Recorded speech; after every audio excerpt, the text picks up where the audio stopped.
All right, and we are live. I am live here at this space that we've been building up at the Jazz Exchange. It's called the Exchange Live Sessions.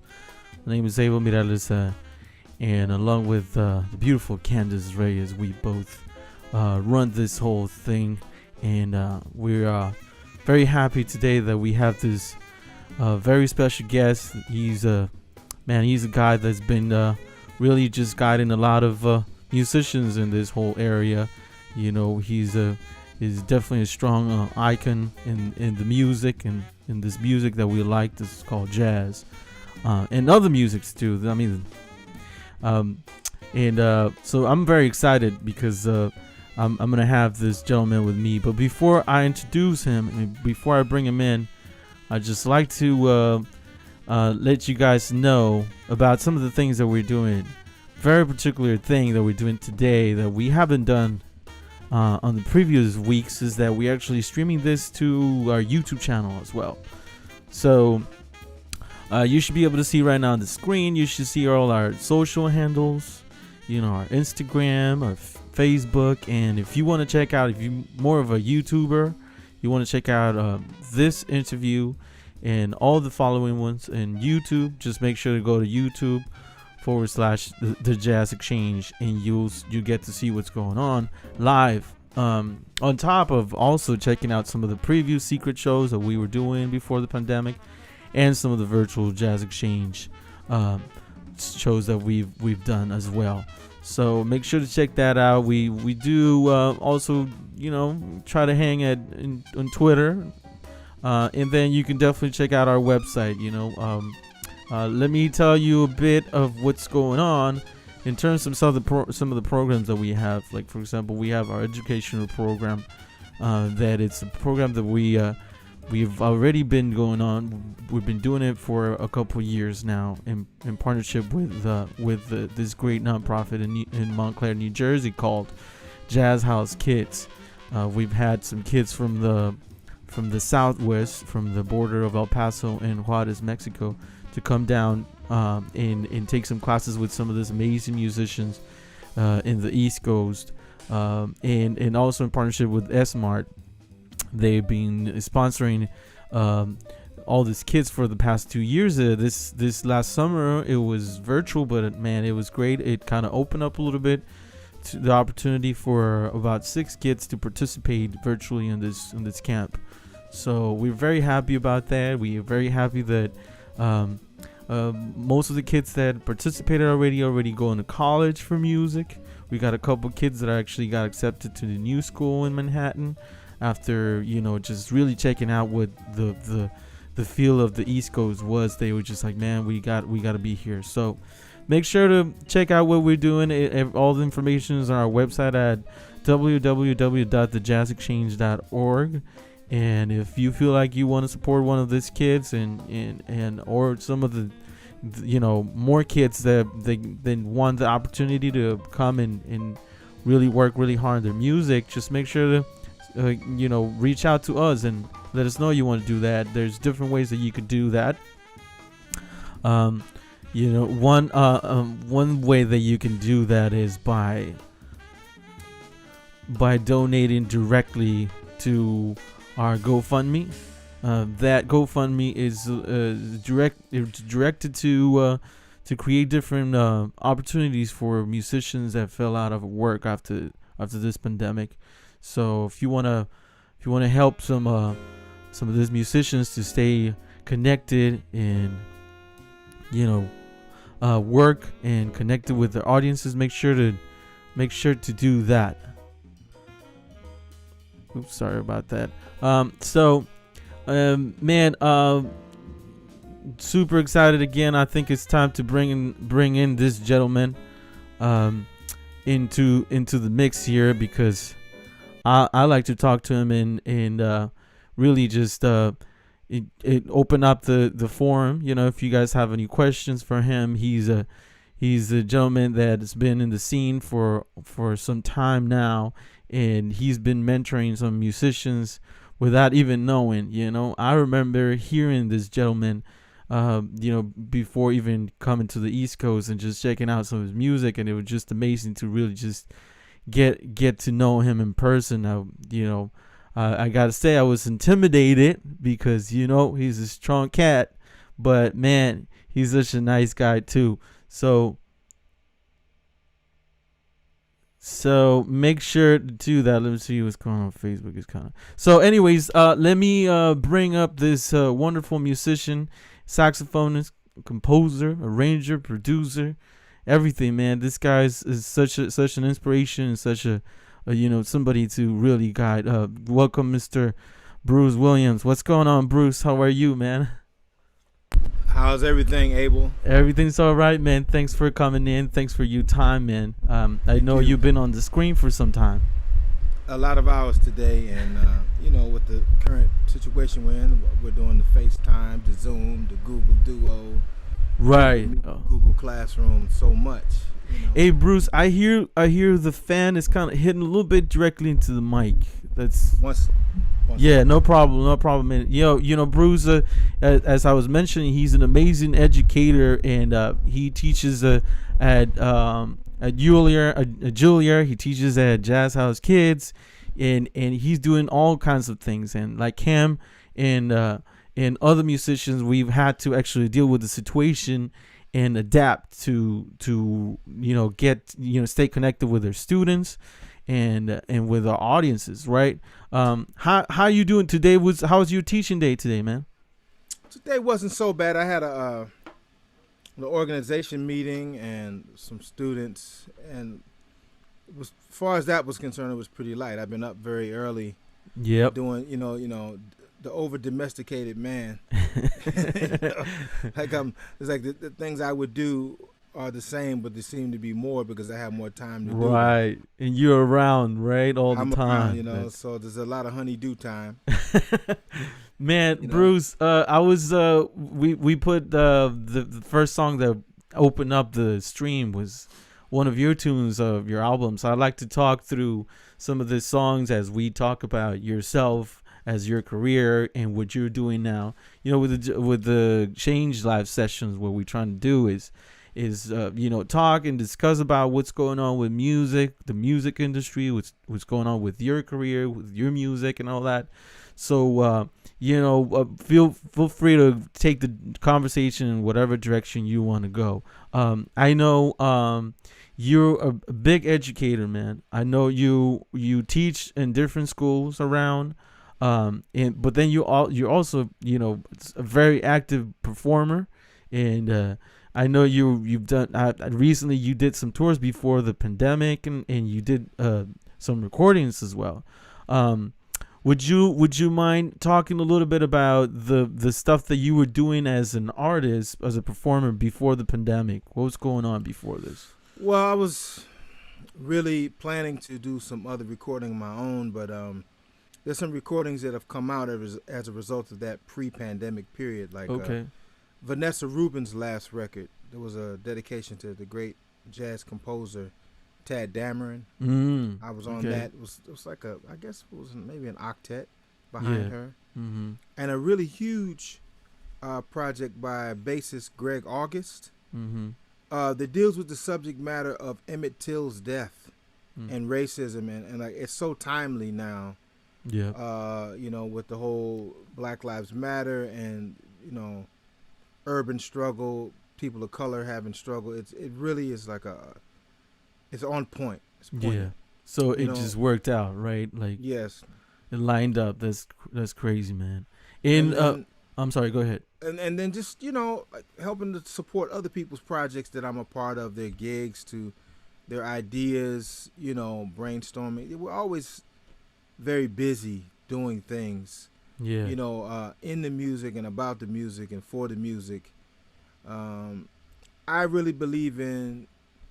Since the industry itself is so strained, that if we don't band together and help each other with individual projects and not make it so much about money, but make it about the art, we can finally get to some money, but we can also help each other get our visions out there. And so these are the things that I really have taken on in the past few years, and I really still stand by it. Yeah. Man, you came from DC, right? You're originally from DC, and you've been in the scene for several years now, right? When did you move to the city? I came up to New Jersey when I was about 21. 21. Okay. And I've been here, if you do the math, 30 years. Okay. So you saw what's going on, back when you moved. But have you seen anything like this, man? Like this whole, because I know, you mentioned to me personally that you had some tours and stuff that got, have you seen anything like this before in your years? I've never seen anything like this before. I mean, like something might get delayed because of a weather incident or something. Right. Something may get rescheduled or pushed back a little bit, but you still end up doing it. But I've not ever seen total decimation of a calendar. It's pretty frightening because I had some really serious paying gigs with some great players and some nice places. Yeah. And just gone, just wiped out. I mean, thousands of dollars of gigs just gone.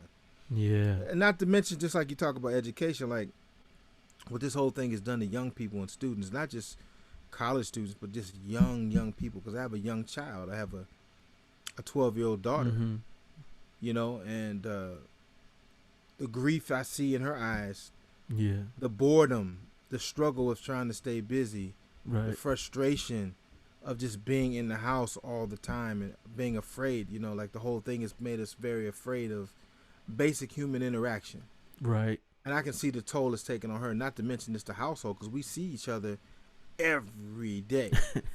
You know, so Yeah. we've kind of like decided to cordon off into certain areas of the house so we're not so much around each other all the time. Like Yeah. my wife and daughter are at the dining room table with their laptops. I'm in the basement. Yeah.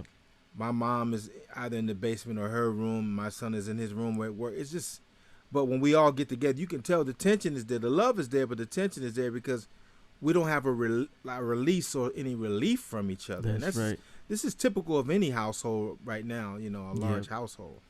Yeah, man. I'm surprised my wife doesn't want to kill me yet, man. Because you know I put myself together in this little room and I close my door and you know she does her thing and I'm sure, like you said, you know a lot of us are dealing with this in different ways. I'm sure, you know, and music wise, musicians we also have to deal with this in a different way, right?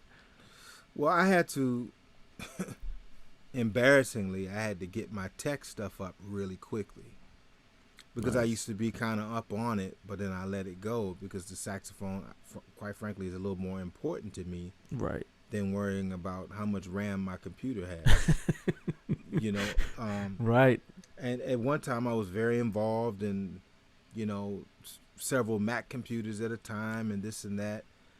But I just, you know, life, it just took me in another direction. But I had to get it together, like with this computer I'm on and this microphone I'm using and buying some software and watching tutorials and asking questions and getting frustrated and starting over again. Right. So much so that like I ended up sharing a few pictures online of my setup, what I was using. Cool. And people hit me up, what is that and how do I do that? So whatever I learned, You pass it. that's the educator part of me. I passed it back on. Yeah. Yeah. You know, I have every intention of like, I never believe it's my information, solely my information.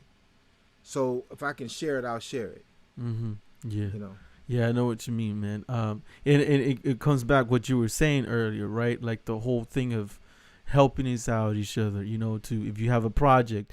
Right now the project is trying to connect with those students. Right now the project is trying to do this virtual thing and this microphone is the thing and the RAM of your computer. So I feel that, man.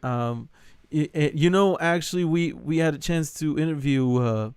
I had a chance to interview Lakeisha, and she was talking about you, man. How you know you really open up to her, and your wife would like cook for her and stuff. And man, she's like a part of the family. My mom has a nickname for her. Oh, really? That's cool. I mean, she watched my son when he was very, very young. Yeah. And it's funny because my son now is 24. Yeah. You know, and you know, she was in her early 20s. You know, things like that. You know, so it's just crazy. Things go full circle. Right. And how is it that she? I mean, first of all, I'm very interested in the whole thing of like the way that you took somebody like a student like her and really just put her under your wing and all that. Is that like a way of like teaching that you got from your mentors and your teachers? Yeah, the people who really gave me the most information were very hands-on. Will call and check up on you. How you doing? You know, weren't afraid to tell you when you were wrong, but also would praise you. Not overly, but would praise you. Yeah. You know, and I had a few really bad experiences with educators. Not many though, but the ones that were really bad really stuck out for a long time. You know, where I'm not going to mention his name, but he passed away a little while ago, and you know, I hate to hear about anybody, you know, leaving this plane we're on called, you know, Earth. But I could not get over, the negative stuff that he did to me. And no matter how good he was to someone else, I really don't care. I just remember how bad he was to me and found out he was that way with several others. I think he changed as he got older, but he never changed that way towards me. And I never understood it. We just happened to play the same instrument. Okay. And it was very dark, very negative, very negative. So you don't think it was with the intention of like, being hard and used, like you can, that kind of thing, or? No, I mean he basically shut me down before I could even get started. And then continuously kind of hammered me, and I used that as well as a few other lessons to not. I just don't ever want to do that to anybody else. There was another gentleman that told me, "Oh, you'll never be able to play." I was like, "What?" I come from a very firm household of you could do whatever you want to do, you just got to work at it. Yeah. And for someone to tell me what I couldn't do, I mean, it's intense. For lack of a better term, I just looked at them and said, "Well, you're the devil." You know what I'm saying? Like, right. That's a very evil thing to tell somebody, that you can determine my potential. Right. Yeah. For sure. Hey, so what's your approach to, man? I see that, with the little time that I've gotten to know you now, I've seen like all these different people that you've influenced, like some of the, the newer cats, and I see how your teaching really has, reached. How do you approach to your students? Because I also know that you're a guy that, hey, like Lakeisha was saying, he's gonna tell me what it is, and to me that's, it's like the way to get better faster, to a certain extent. I had teachers that were just like that, and some a little easier about it, but they all were firm. They were sure on one thing: this information, however which way I'm giving it to you, you need it. And I appreciated it. I mean, I just was telling somebody about a week or so ago. Do you remember the great tenor player Carter Jefferson? Yeah. I remember being at this jam session at like kind of a speakeasy club in D.C. that like you knock on the door and kind of peep to see who you are before they let you in. Yeah. And I was borderline too young to be there. And, he pulled my coat and said a few things to me, and I was like, "Oh, really?" And I was like, "Oh, okay, thank you." Other people, like a lot of students nowadays, or even then, get touchy if somebody's actually trying to tell them something, like they feel like they're talking down to them. It's just important to a lot of musicians that this music, this great music, jazz, is still held at a high level, and we can pass it on to people that want to, I'm sorry. No problem. They want to learn it. Right. Yeah. And it's important. I've mentioned this to other educators and other cats I know, that a lot of times we want it for the student more than they want it for themselves. So when you starting to deal with art and culture, particularly jazz, me being African American, and this is an African American art form, I want to see more people to look like me, but I want to see anybody who loves it and loves the history to play. I want them to know what I learned. Right. I mean, how else is it going to get passed on without? It's not just technical. There's mythology involved. There's our stories. Yeah. There's our the events, the things that took place. That's true. And you need that. That's part of the history. Like when you look at jazz history, it's not just dates and locations. It's the stories about events and what shaped the tune and why the tune is named this and who was involved with that, and the significance of relationships, where people came from. Can you hear the cultural influence within the culture? Right. Yeah, man. This is totally on point, man. Like what you mean. In terms of I was relating to this. I was checking out a couple articles about how some colleges, or a lot of colleges in the States, don't really have many diversity on the roster of teachers, and that to me was like a, an important topic to acknowledge, and I'm still learning about this. I don't know all the, everything that's going on out there, but I remember seeing a couple of things of important people in the scene talking about how it was not equal, the opportunities of having teachers of color teaching this music, African Americans teaching this. What do you think of that?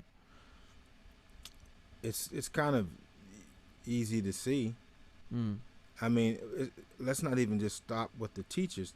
There's not that many minority, particularly black students in any jazz department. That's true. I mean, it's so hard to learn this music. There's so many stumbling blocks. Do you have an instrument? Is it a quality instrument? Do you have lessons? Do you have tutelage? Do you have money to get here? Do you have the right clothes? Do you have the family structure that's going to help support you to do it? There's so many stumbling blocks. And then if you put social disparities, and then you start to put things like, okay, it's not just black teachers. There's not that many female teachers. That's true. Yep. I mean, there's so many different things when you think about it. Like, for me, I worked with Jerry Allen for a little while. And every musician I've worked with that have been older than me, I look at them like a teacher to me. Yeah, she was an educator.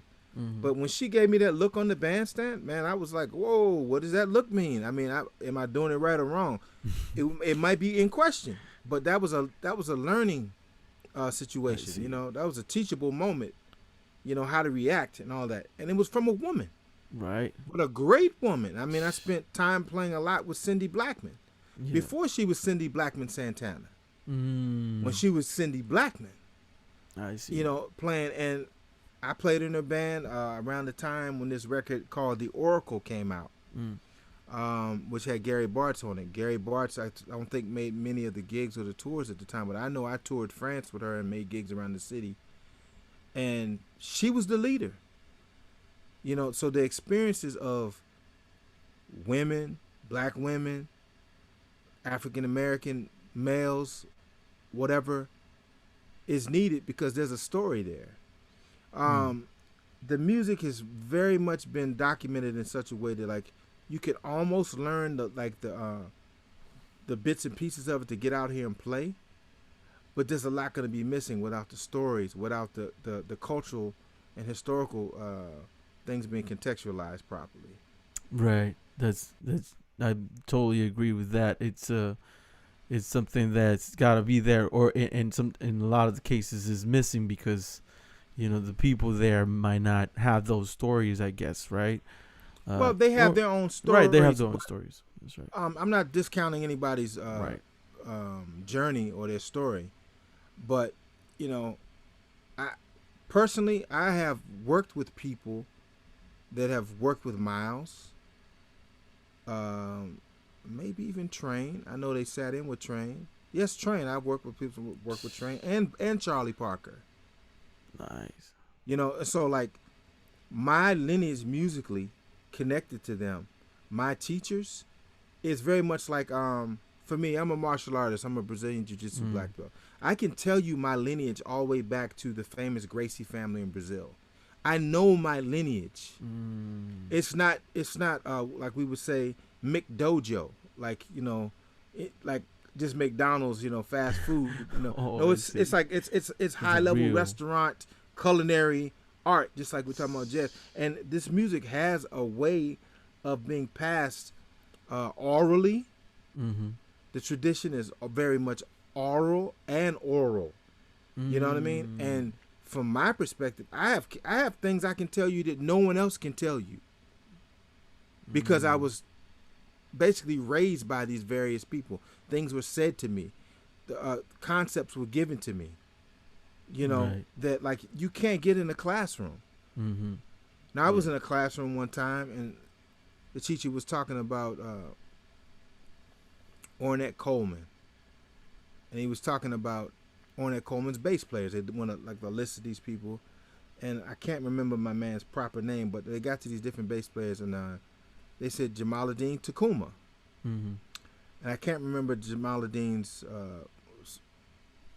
before he changed his name, what his name was. Mm-hmm. But I said, he said that name, and he said Jamaluddin's name. I said, that's the same person. He said, what? Well, how do you know? I said, I was just on the road with him. Mm. And yeah, that's how I know. And in the class, well, why is his name that? And predominantly white class. Right. And then I had to explain culturally, once again, what's left out of the history, why black musicians and black people took on Swahili names, changed their names to Arabic names, went to Islam, went to Yoruba tradition. You know, the whole thing about black consciousness that came out of the 60s, 70s, what happened, you know, and it's like shocking to them because a lot of times people just want the culture in part. They don't want it in whole. Right. Whatever fits their agenda sometimes. Exactly. Which that's fine if that's what you're going to do. But there's no reason to like dumb it down. Nobody. It shouldn't make you feel bad. It should actually empower you to know more about this thing. Right. Right. And embrace it. Yeah. Yeah, man. Hey, as we're talking about this really cool topics, man, I like to show and peeps, you know, the all the followers that we got, some of the music that you got prepared for us. And I know you made selections of. Is this your latest album? The one. Yeah, it's Private Thoughts, right? It's a couple years old, but it was a project that developed over many years. The project really, which I will be very honest, if there's some jazz press out there, I was very salty about it not being reviewed as much. I don't know if it's because it wasn't sent to them or what, but it was like, for me, it's like my life's work. Because it's about, because I have 3 other records and co-leader on another record and all that, you know. Man, it's my life's work because it's about my journey from 17 years old to adulthood. Yeah. Because my father took his life when I was a 17-year-old kid. Oh, man. And I'm the first child there to inform my mother, who therefore has to inform the rest of the family. And so every song is about that journey and the incidents there. And I've been writing songs about my pop since that happened. Yeah. You know, since I got some jazz composition skills together, you know, what little bit there was at the time, I've been writing songs about this. I've been playing some of these songs for years. And finally, through the grace of the great Oliver Lake and his label, man, he gave me the opportunity to tell this story and put it into music. You know, so it's all about just that journey. Yeah. You know what I mean? And it's not just about I'm gonna put a song out so I can get ratings, or put a record out, CD out so I can get ratings. It's really about art. Jazz is art, but sometimes art doesn't meet commerce. Right. You dig what I'm saying? Yeah. And so I accept what's happened. Yeah. But I still really firmly believe that, like, this is one of the greatest things that I've done for me as an artist, is to kind of like flush out all of those bad thoughts and that stuff, and kind of just celebrate my life coming through that, because there was no real help for a person at that time. Yeah. Dealing with those kinds of things. No, you know, to deal with mental illness and things like that in the African American community has always kind of been shunned. It's now starting to be spoken of, where people are going to counseling and everything. You talking about 1986, 87? Nobody was talking about that. You went to counseling if you were on drugs, and I was never. Right. You know what I'm saying? Yeah. And so the whole record, Private Thoughts, is about the fact that my father did this, and it takes some pretty serious private thoughts, right, to activate that in your life, and private thoughts to initiate this kind of thing without thinking you're going to hurt anybody. But it has an impact on my brothers, my in-law, my sisters-in-law, the grandchildren, my children now, everybody that knew him. You know, so the reason behind it was also to draw attention to black male suicide, black male trauma. Right. It's not for me in that regard. It's like awareness. And if there was some dialogue about it, I would have explained it. But there was really not much dialogue. It's often looked at just as a recording. I had one opportunity when there was an organization. They had me speak because their son took their life. They knew about my record, and they had me come play and perform and speak to a whole audience of people. Took my band up there, and we played some of the selections.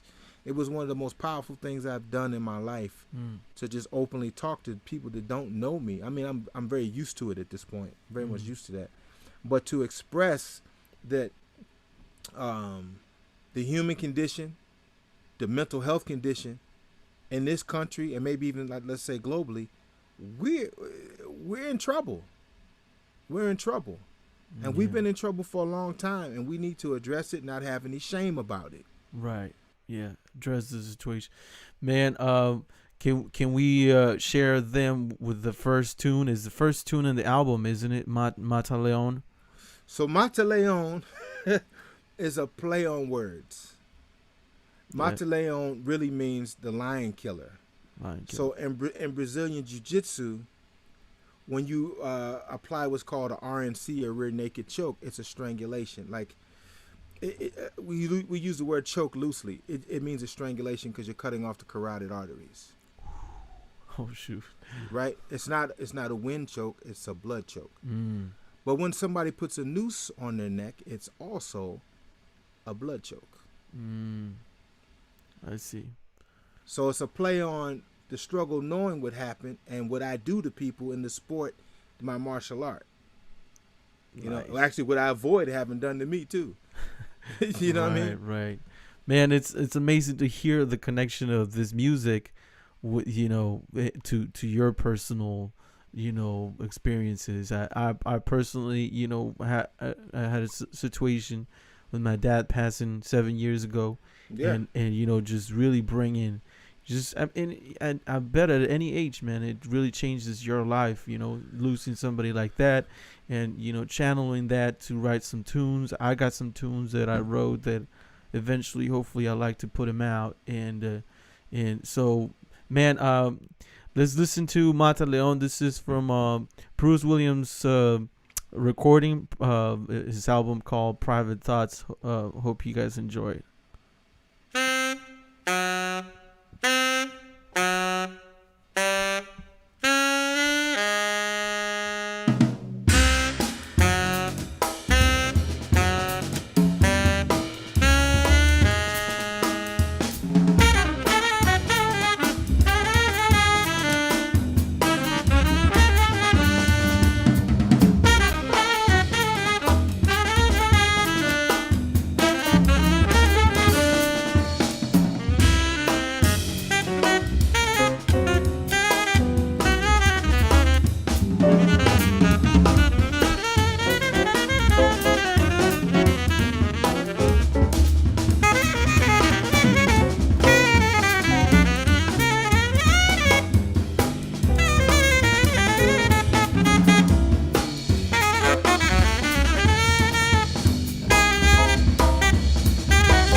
Yeah, man, that was Mata Leon by Bruce William, one of his compositions on his latest album called Private Thoughts, and it's available in all the digital platforms, right, Bruce? Yes, it is. You still selling some copies?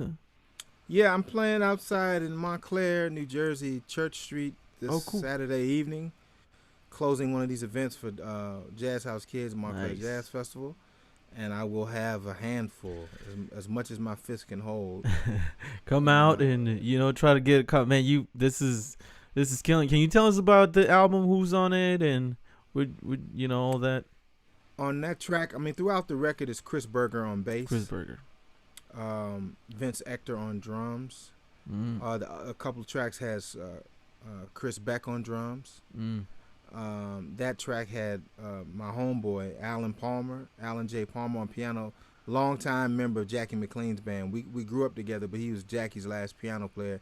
But like for so many years, since his mid-20s or something, or early 20s, he's been playing with Jackie since maybe before that, because he went to the Hart School. Okay, I see. And we're homeboys, and Josh Evans on trumpet. The other tracks have Freddie Hendrix on trumpet and Brad Allen Williams on guitar. And then you got Brandon McCune on the I'm sorry. Brandon McCune. Right, on a couple of tracks. Right. That's right. Man, killing lineup, amazing. Can we talk a little bit about, I have a question that somebody asked on Instagram, and the question says, can you speak a bit about your time on and off with of the bandstand with Stanley Cowell? Stanley Cowell, I met Stanley Cowell when I was first at the University of the District of Columbia. Stanley Cowell came in and did an Art Tatum demonstration. Now, I had heard recordings of Tatum, and you've heard the legend of Tatum, but I never saw anybody play and sound that close to Tatum. He did a Tatum demonstration that was like crazy. Later on, I left D.C. I went to New Jersey to William Patterson College before it was a university. And my ensemble had the hard work and privilege of learning Stanley's music to do some arrangements of his and have him be the special guest. After the concert, he was very complimentary, and I said I met him before, and I said to him, if you ever have a mind, I'd love to play with you some more and learn some more of this music. I know you got Steve Coleman on that other recording, but I still Right. I want to get around, Yeah. And a couple years later, maybe not that much later, a couple years later, he called me and he formed this band. We did a recording. The recording was me, Dwayne Burno, and Keith Copeland. Rest in peace to the both of them. And me and Stanley was a quartet record. It was called Hear Me One, and it actually said introducing Bruce Williams. Oh, wow. And so at that point, it was a hard 5-year stint playing with Stanley around New York, Sweet Basil's, and in the band at the time, the drummer was Nasheet Waits. Ooh. And Nasheet had been doing a lot of work with me because, before I even had a record, I used to play Birdland as a leader on off nights. Oh, wow. But when Birdland was like on the other end of the block from from Smoke. The older location, I guess, right? Right, like not the original, but the secondary, I guess. Uptown 105th. Mm-hmm. And at the end of the block was a spot called Augie's. That's what is Smoke now. Oh, I see. Okay. And so we played a hard 5 years, and I did some other concerts with Stanley. He had me in a chamber music situation where I was playing clarinet and alto, and he had me do some other part playing and things like that. And I'm on another record of his. I think it's called No Illusions. That's a few years old, and we just did a quintet record live at the Keystone Corner. So Stanley's been like a band leader, my boss, a teacher of mine for so many years. Even when we weren't playing together, we stayed in touch. So I've been playing with Stanley over 20 years. Man, that's amazing. Can you talk about the importance of of having mentors, and can you talk about your mentors that really have really shaped your career and whatnot? I mean, I have so many. I mean, I feel so blessed that like everyone that was kind enough to take time out with me actually were basically luminaries. Just about everybody. Some only in education, but others as just straight up serious players. Mm-hmm. Joe Ford, the alto player Joe Ford. I took lessons with Joe Ford, and he's still like my uncle. I talk to Joe, not as much as I should, but kind of often. I was supposed to go to University of Hartford at the same time that Abraham Burton was going. Oh, Abraham. But my mind wasn't right after my pop passed a couple years. I was at UDC. I was leaving. I was trying to determine, am I going to go to Hartford? Am I going to go to William Patterson? And Jackie was getting me and Abe at the same time. So J Mac would call. I'd call him. I'd go to Hartford to play. He'd show up at my gig. I was with Alan, or I played in Hartford, and he showed up. And he would always pull my coat, tell me stuff. So he would call me a student abroad. You know, he'd call me one of his kids. Nice. You know, Calvin Jones at UDC played with Ray Charles. You know, actually, Frank Foster, man, is like one of the hugest influences on me from playing lead alto in his big band for over 15 years. And my teacher back home, Dr. Leroy Barton Jr. in the 70s was his lead alto player. Oh, okay. So, I mean, the lineage where you were talking about earlier, right? You know, people like Cecil Brooks III pulled my coat to a whole lot. I owe him a lot in terms of my recording career, getting it going. So many people, man. I mean, you know, I could say Branford Winton. You know, in terms of like so-called superstars, Branford was like the first so-called superstar. Yeah, that kind of helped pull my coat to some things. Man, that's amazing, man. You know, as you know, as artists that we're trying to, you know, make it or build a career in this music, we often trying to figure out how can we do that, and you know, times are different and whatnot. But one thing that I personally think, let me know if you think otherwise, is that it's never going to change the whole thing of really just building a relationship with a mentor to really just make this, you know, to really just dig into this whole thing. How would you say that one can approach some, you know, and somebody as, you know, somebody that we admire and create a mentorship relationship? How does that happen? Very natural, or? Well, for me, I just always approach them with respect. How you doing, Mr. Such and Such? Or if they were okay with me calling by their first name or her first name, I would. You know, sometimes it depends on how they greet you. But I think you just have to be brave enough to say hello. I find that that's kind of hard for a lot of young people because they get intimidated. You know, they think you're going to behave a certain way, or someone, I should just say this, kind of lies and say you're one particular way, but they don't really realize that you're not that way. You know, they get intimidated by, you know, the myth, you know, or someone said, you know, and they're not credible sources. Right. You fake know, news. Oh no. It's fake. I don't even like to say that, but yeah, you know. Yeah. You just have to try. I mean, we need mentorship. We need it. We need to keep it happening because I know my generation of musicians and the generations of musicians older than me have helped me from falling into certain holes. And I've told younger people things that could help them from falling into holes that I went into or things I saw that I would want them to avoid. It goes back to like the stuff I said before. We want it for them more than they want it for themselves. You know, like Oliver Lake is another mentor, and he kind of would pull my coat sometimes non-verbally. Just by example. And then you'd have a conversation and it will be explained. But on the other side, Hand Me Blue, it was very like, bam. Right to it. Right. But one isn't better than the other. I mean, not everybody learns the same way. I just happen to be fluid enough to like accept it from both sides. I see. You know? Yeah, yeah. Hey, and on a short note, Lakeisha was checking it out, this interview, and she Yes. said she's gonna transcribe all your solos from this album, and she's gonna sell them all to Berkeley students. That's fine. Just publish the book so I can get some publishing money. Right? Why don't we do a joint effort? Y'all want to transcribe them? Let's check them out. And I put some footnotes and we make some money on the book. Stop playing. Right. Let's start the conversation, right? Let's start. The Yeah, man. conversation. As far as that, do you have any stuff, any books or anything like that that you put out, or you thinking of doing something like that that people can check out? I'm in talks with a former student about writing some things down. And Okay. I'm collecting things. I've always written things down, but I'm like a little more seriously thinking about doing it.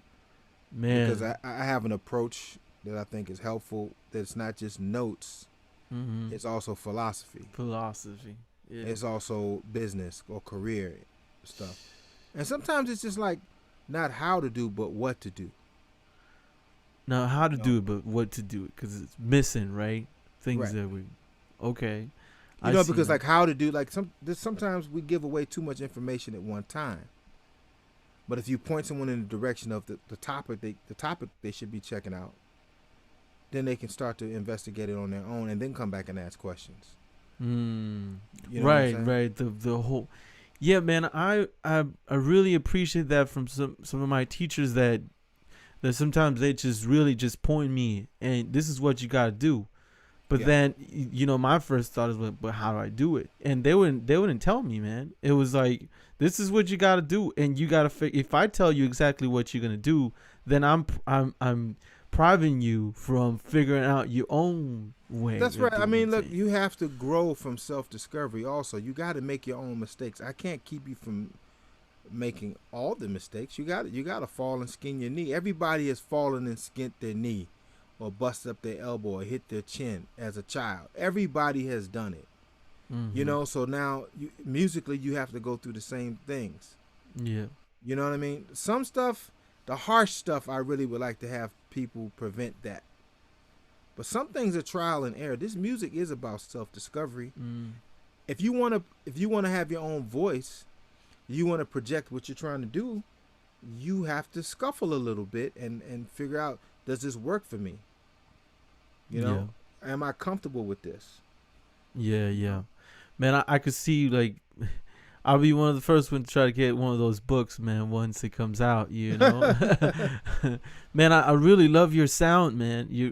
I mean, I got to say it, I know. Did you ever study? I think I've heard that you mentioned that. I was actually talking about Lakeisha. She mentioned one time a story that she said that you said, "Hey, come, let's go check out my teacher." She was like, "Wait, you got a teacher?"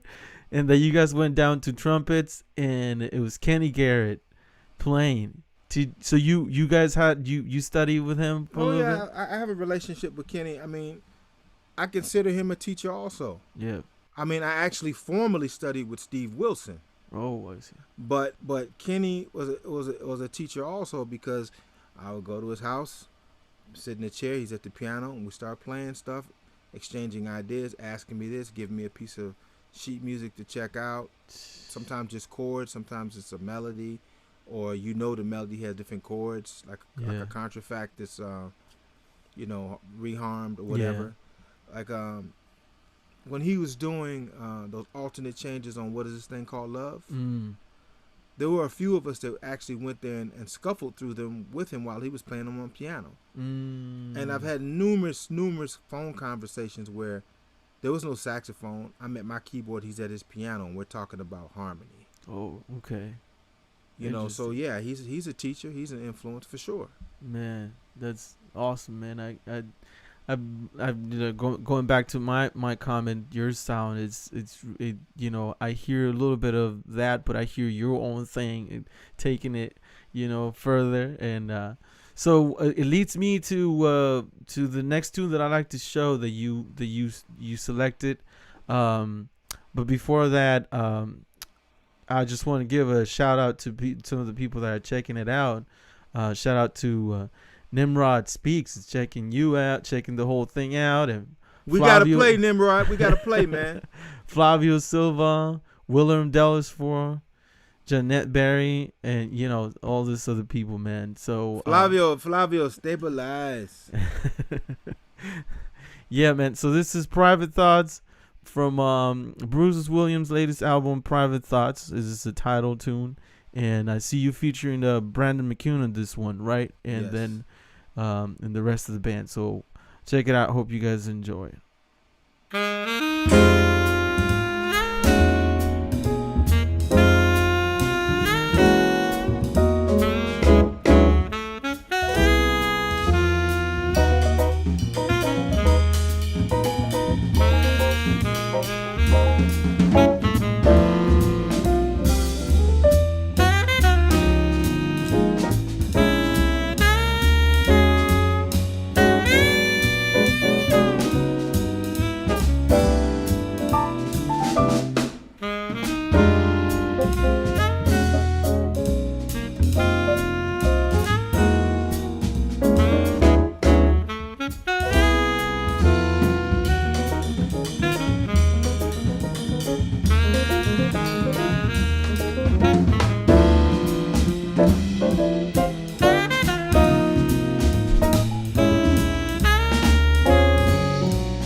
Yeah, man, that was Private Thoughts by Bruce Williams off of his latest record called also Private Thoughts, featuring Brandon McCune on piano, and was that Chris Berger on bass and Vince Hector on drums? Okay, cool, man. Yeah, beautiful swinging tune, man. And as you were mentioning earlier about the connections of each tune, this is like the title tune, right? Like this is Private Thoughts. You were thinking some deep stuff, right? Like connected stuff. Yeah, the changes are tricky. A couple rhythmic shifts is like, there's a lot of decision making. When you play the song, there's a lot of decisions you got to make too. And and to go in that, look, everybody has their own kind of private thoughts depending on whatever it is. But that particular subject matter, you have to imagine somebody's toiled through it many times to decide what they're going to end up doing. Yeah, that's true. And on that topic, I'd like to just ask you what you think. What's the maybe a way or any advice that you would have to musicians that are going through their own private thoughts right now with this whole situation? Talk to people. Everybody's going through something. Like that's the one thing that musicians need to have now is a sense of wellness. Like your wellness is not just going to the gym and doing it for the gram, which I think is total bullshit. Like, so what, you're doing it for Instagram? If that's a motivating factor for you, okay, fine. But I know tons of people that do it for themselves, not to prove it to anybody else. Right. Okay, we need wellness, mental and physical wellness. Like you need to have an outlet. Like, through this whole thing, I started running. Then I got a little injury. I started walking. I'm about to start picking up running again. Can't go train jiu-jitsu because of the COVID situation. Right. So you have to do something to try to like make sure that you keep it no more than the COVID-10. You don't need a COVID-19 of 19 pounds. Right. 10 is a much easier thing to manipulate once you start getting active again than 20 pounds. Right. And then if you're having like the problems with money and what the future holds, people leaving New York, rental property vacant, man. And all that stuff. Everybody's going through it. You're not alone. You need to talk to people. You need to figure it out. And if if you got to leave New York or the New York metro area and get yourself centered again, you need to do that. Yeah. So what you need to do is be honest about it. Don't try to be brave and stick it out or not talk about your feelings, because you're only going to hurt yourself. Even I'm not talking about just physically doing something to yourself. You're going to wear yourself out. Right. You're going to wear yourself out mentally, Yeah. If stuff is like going on crazy, I get in the car, take a drive. I get my sneakers on and go take a walk. Yeah. Vent out. Everybody, right. First of all, everybody needs a hobby. That's true. You need a hobby. You need something else you can go to like get a release. I mean, it's funny, but I didn't think I would do it, man. But I just was in the toy section at like Target, and I just bought me some Hot Wheels. Okay, that's cool. I mean, it's just like I don't have a track or nothing like that, but just like the fact is like this is like some kind of mindless. I don't have to really think. Right. So there's no pressure. No pressure. I can just go to another place for a little while, and I mean, there might be one on my desk.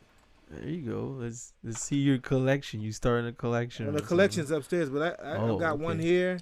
There you go. On my desk, man. That's cool, like, man. Yeah, do something, right?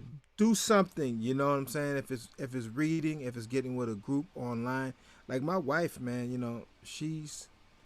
She's in a sorority of sorts. That's not a sorority. She's in a group with girls that were in these two rooming houses next door to each other that end up being down to basically one at Howard University. And they've been tight like sisters since they graduated. Mm-hmm. And they call themselves the Sisters or the Ladies of 518. They get together on Zoom every Thursday now. Okay, cool. And whoever can make it comes in, and they just hash their lives out and stay connected. And every year or so, there's some kind of vacation, Atlanta, Florida, somewhere. We get away as a family, or sometimes it's just the ladies. We all know each other's spouses because almost all of us, I think, have been together since then. Right. Yeah. You know what I mean? And you got to have an outlet. With all the stresses out here, you got to do something. Man, like what you were saying earlier, what about fishing, man? Tell us a little bit about fishing, how it could be. Well, as a kid, I was oddly enough a kid with a subscription to Field and Stream magazine at like 12 or 13 years old, because I got into fishing. Nice. And man, that used to be my thing. I mean, it's hard to find time to do it again, but it's something I would like to get back into. Not to catch the biggest fish, just catch some, release it, and just to be outside, be in the elements, and clear your mind. Take a little chair and a sandwich, and sit your butt down and go fishing. Next to the pond, the river, the stream, the lake. Just sit down for a little while. Just loosen up a little bit. Yeah, that's true, man. I mean, myself and Candace, we will be on the room and computer all day, and then we really just enjoy sometimes just going outside and just having a walk, just put it in your routine.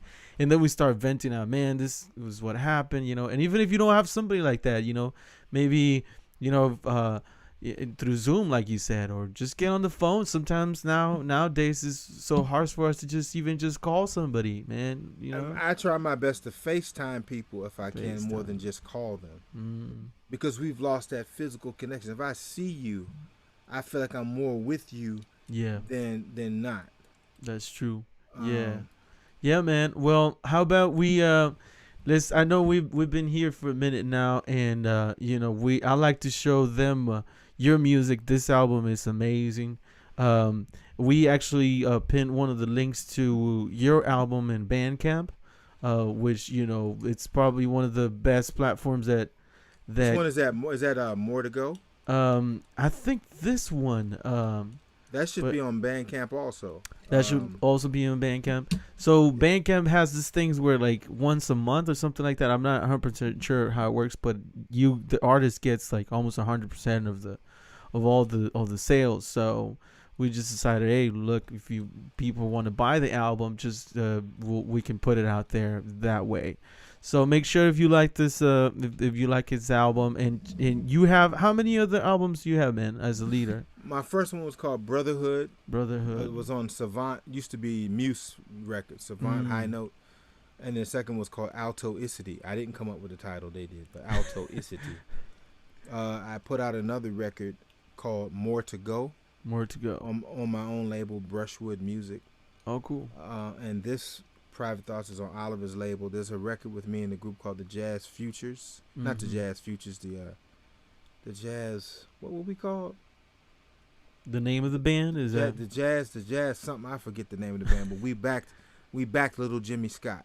Oh, okay. I forget the name what he called us, but we put out a record on Blue Jay. Blue Jay was another label, an independent label that was out of Boston.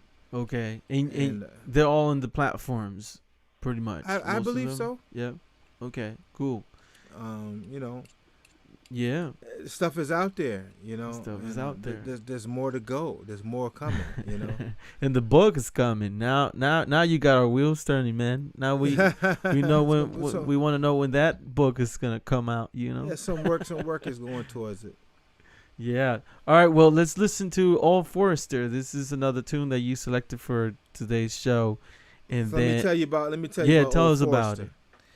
In Private Thoughts, as well as Old Forester, there's a time when you hear bop, bop, 2-note, quarter note hits, sometimes they anticipate like, Yeah. But that's because my dad used to drink this whiskey bourbon called Old Forester. Old Forester. And he would be shaking this glass of ginger ale and bourbon with ice to the top and the liquor to the top. And I could be down the hall and I would hear. Oh. It's like, so I would hear this 2 slurps. Yeah. Yeah. That's the reference. So, and Old Forester, since it's a Kentucky bourbon, and my father's from Virginia, but closer to West Virginia. Um, Old Forester's the drink he used to drink. No. So the style of this is kind of like a chopper groover with a very different beat that like Vince Ector was masterful making this beat up for this song, but it has a country kind of twang. Yeah. That's kind of like a southern cannonballish kind of twang also. Okay. But then like today's modern stuff in like the bridge. Okay, cool. Sounds good. Well, let's check it out. This is Old Forester by Bruce Williams off of his record Private Thoughts, where you can find. We actually just put in all the links right now on the stream, so want to just get it on your download list and whatnot. Order it. This is Old Forester. Hope you enjoy it.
All right now. Man, that's a tune for sure, man. That was all fostered by Bruce Williams off of his latest record, Private Thoughts. It's available. You got all the links. You know, you don't have a reason why not to get this music, man. This is good stuff, man. So Freddie Hendrix. Freddie Hendrix. Who's on guitar, man? That's Brad Allen Williams. Brad, man. Nice. I met Brad when he first started coming to Cecil's Jam Session, when I ran Cecil's Jam Session and booked the club.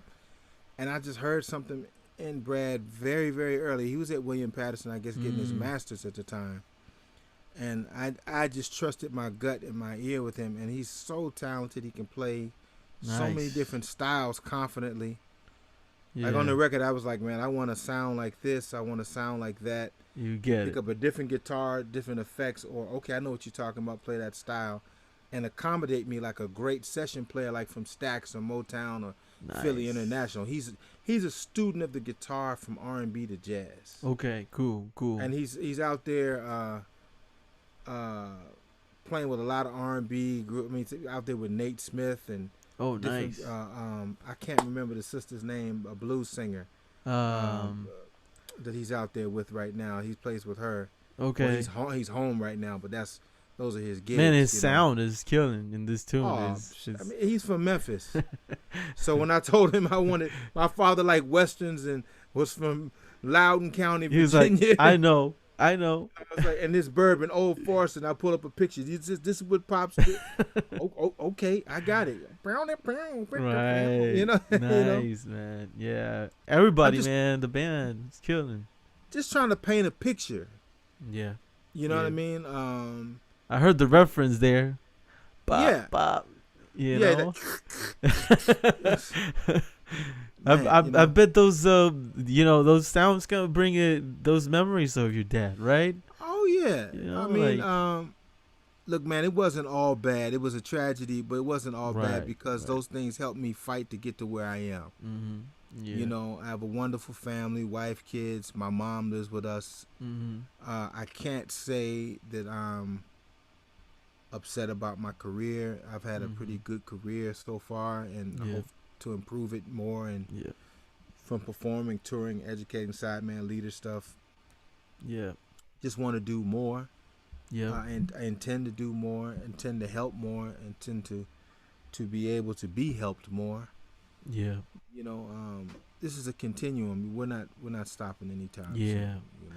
That's one of the things that, just to kind of wrap it up, because we could go on for days, I could pick you. Let's go, man. I could pick your brain, man, all day. I got this shirt on, man. Come on, hook me up. But what do you want for you to happen, or what do you want to make happen once things get better and people, you can start traveling and doing what do you want to happen? Some of the gigs I had to come back with those people because it didn't just affect me; it affected the leaders I worked with. Mm-hmm. Safety around the world. I like to work more as a leader with my own thing. I have projects on the burners. Yeah. And it's time for me to play more as a leader than as a sideman. I'm not stopping being a sideman. Right. I enjoy helping and contributing and being a sideman. Yeah. But I also. I kind of had like hills and valleys on my recording career because there were times when I wanted to record more and then I wasn't allowed to based on the contract or whatever. Oh, I see. So then I got out of that deal, and that's the reason why I recorded More to Go. More to Go is my homeboys from DC, Alan Johnson, the bassist Chris Fun. And Howard Kingfish Franklin Jr. Okay, Fish. Yeah. Alan has played with everybody as they've come through DC and gone out of town with them. And you might know Chris Fun from playing with Christian Scott. Yeah. And that was my band. I would travel from here to go down there to play and develop, and we went on the road a few times, and I really developed that. That was on CD Baby. I'm not sure what's happening with CD Baby right now, but More to Go is on CD Baby. On CD Baby, okay. But if you really want a copy, just hit me Big Solid 11 in my messenger. Okay.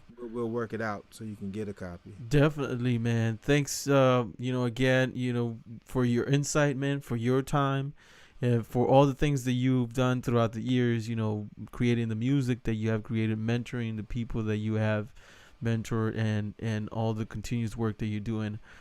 We at the Jazz Exchange, we really appreciate you coming down and on board virtually. Hopefully, once this thing opens up, we can do this thing maybe in person. That would be like very interesting, just having that really live feel. That's what the thing that we all want. So I appreciate your insight on things things that we can do right now to prepare for when this thing opens up, right? So yeah, a lot of people are like feeling, why am I practicing, or why am I maintaining a certain level of skill during this time I don't have a gig? Right.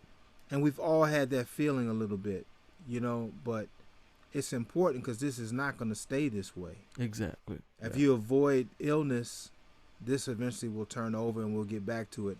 How much or how little, we don't know, but it will come back around. As a human race, we've lived through a lot of bad things. Things do change. Yep. We just got to stay steadfast on what your goals are and trying to just stay in the game. Just try your best to stay in the game. Yeah. Stay active. Try to stay healthy. Stay connected. Right. With the people you love, your friends, your religious institutions, your hobbies, just get on the phone or go meet up with somebody. You can walk 6 feet apart. That's right. Just make it happen. That's right. If you don't have FaceTime, download Google Duo. It's Easy like FaceTime for Androids. See people, Skype. We got to stay connected. We're human beings. We're people that need love and warmth and touch. Yeah. This whole thing has made us like, it's funny walking down the street and all of a sudden someone sees you with a mask, but they want to walk further away than what's required. Right. It's really done a damaging thing to our brains. It's real. Yeah.